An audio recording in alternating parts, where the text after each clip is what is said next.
এই আন্দোলনকে পুঁজি করে একটা শ্রেণী উপদেষ্টা হয়েছেন, একটা শ্রেণী এমপি মন্ত্রী হয়েছেন, কিছু বাসুর মার্কা ছাত্র উপদেষ্টা, আর তারা আমাদের এই শিক্ষার্থীদের এগেস্টে চলে যায়।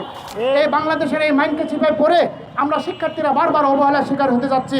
আমরা বর্তমান সরকারকে তারুণ্য বান্ধব সরকার বলেই তারুণ্যরা তারা সবাই সারা বাংলাদেশের একজুট হয়ে এই বর্তমান দানের শেষে ভোট দিয়ে তারা সংখ্যাগরিষ্ঠ অর্জন করায়। এই তরুণ সমাজের ভূমিকা অগ্রগণ্য। 5ই আগস্ট হয়েছিল, আপনারা জানেন যে দুটি আন্দোলনের ফলে, একটি হলো বয়সবৃদ্ধি আন্দোলন, একটা হলো কোঠা আন্দোলন। আপনারা জানেন এই আন্দোলনকে পুঁজি করে একটা শ্রেণী উপদেষ্টা হয়েছেন, একটা শ্রেণী এমপি মন্ত্রী হয়েছেন।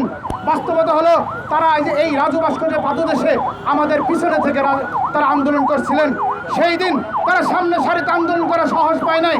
আমরা শরীফুল হাসান শুভ, আমি ঢাকা বিশ্ববিদ্যালয় আইন বিভাগের সাবেক শিক্ষার্থী। এই যে ঢাকা বিশ্ববিদ্যালয়ের গ্রন্থাগারের সামনে 8ই জুন আমরা কোঠা বাতিল চেয়ে এবং বয়স বৃদ্ধি চেয়ে আমরা প্রথম সংবাদ সম্মেলন করেছিলাম। আমরা চেয়েছিলাম এই শিক্ষার্থীদের এই বৈষম্য নিরসন করতে হবে।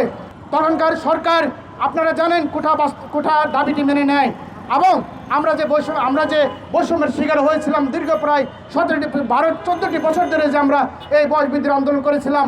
আমরা মনে করেছিলাম আমাদের এই আন্দোলনের মাধ্যমে যেহেতু একটা ছাত্রদের আন্দোলনের মাধ্যমে একটা গণ অভ্যুত্থান হয়েছে, ইনশাল্লাহ আমরা মনে করি আমরা এবার আবেদনের সুযোগ পাবো। অনেক আশা বুক বেঁধে আমরা অন্তর্বর্তী সরকারের কাছে আমাদের আবেদন স্মারকলিপি দেই, কিন্তু অত্যন্ত পরিতাপের বিষয় কিছু বাসুর মার্কা ছাত্র উপদেষ্টা তারা আমাদের এই শিক্ষার্থীদের এগেস্টে চলে যায়। তারা রাজনৈতিক স্ট্যাটাস দেওয়া শুরু করে দেয়। শিক্ষার্থীদের এই রাজু ভাস্কর্যের পাদদেশ থেকে তারা গিয়ে তারা মসনদে বসার পরেই তাদের রূপ চেহারা পাল্টে যায়। তারা সেই শোষিত যে শ্রেণী আছে সেই শ্রেণীর কাতারে তারা চলে যায়।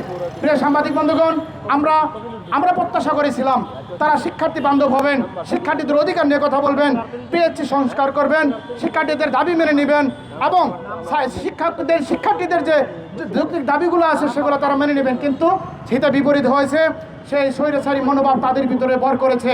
প্রিয় সাংবাদিক বন্ধুগণ, অন্তর্বর্তী সরকার যেহেতু আমাদের এই দাবিটি নিয়ে তারা একটা ছলাকলা বা প্রতারণাই করেছে আমরা মনে করি, কিন্তু বর্তমান সরকারের কাছে আমরা আশার আলো দেখতে পেয়েছিলাম।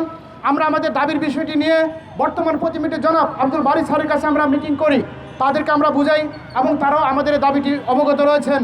বর্তমান প্রধানমন্ত্রী জনাব তারেক রহমান স্যার 2023 সালে যখন আমরা শাহবাগ অবরুদ্ধ করি, এই যৌক্তিক দাবির প্রেক্ষিতে তিনি অনলাইনে একটা মিটিংয়ে বলেছিলেন আমরা সরকার ক্ষমতায় আসলে ইনশাল্লাহ ছাত্রদের এই যৌক্তিক দাবি মেনে নেওয়া হবে। ইতিমধ্যে 4টি মাস অতীত হয়ে গেছে। আমরা 3টি সরকার পরিবর্তন হওয়ার কারণে একটা সরকারের মোটিভ থাকে এক ধরনের, এক সরকারের মোটিভ আরেক সরকারের পছন্দ হয় না।